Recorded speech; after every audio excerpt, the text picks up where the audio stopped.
The average age of a first-year med student is 25 years old. But this isn't because it's impossible to get in right after college. In fact, for those who take no gap years and fail, it's because of poor time management and planning. In our advising program, we've helped countless pre-meds transform from eager freshmen to competitive junior. But here's the reality that most people do not understand. The timeline is extremely unforgiving. Many pre-meds don't realize they're behind until sophomore year. Then it takes 3 to 6 months to build a fully competitive profile. That's your meaningful clinical experience, your impactful research, and your thematic volunteering. And before you know it, it's the end of your sophomore year. And now you only have 9 months left if you're trying to apply without a gap year. And even if you take one gap year, fitting everything into those 2 years is still extremely challenging. I see this all the time. Students often mistime their MCAT preparation, taking the exam in January or May before their application. And when they underperform, they're forced to postpone their application an entire year. And this vicious cycle of poor planning and suffering the consequences leads pre-meds to push their cycles 1, 2, or 3 years back. And that's why the average age of a first-year med student creeps up to 25. The harsh reality is that medical school admissions isn't just about academic excellence.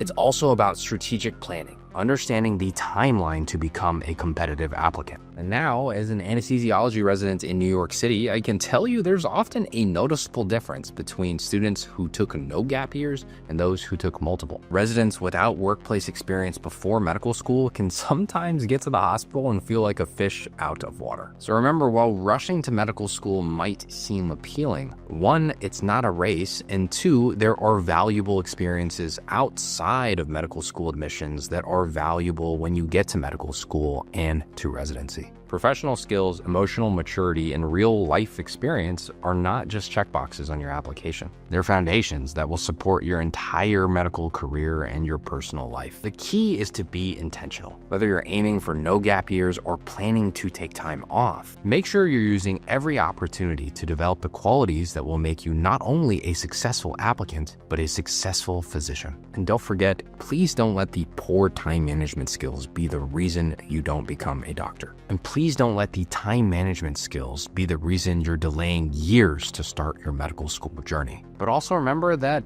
gap years can be strategic and intentional too, and they may make you a stronger doctor and, more importantly, a better person in the long run.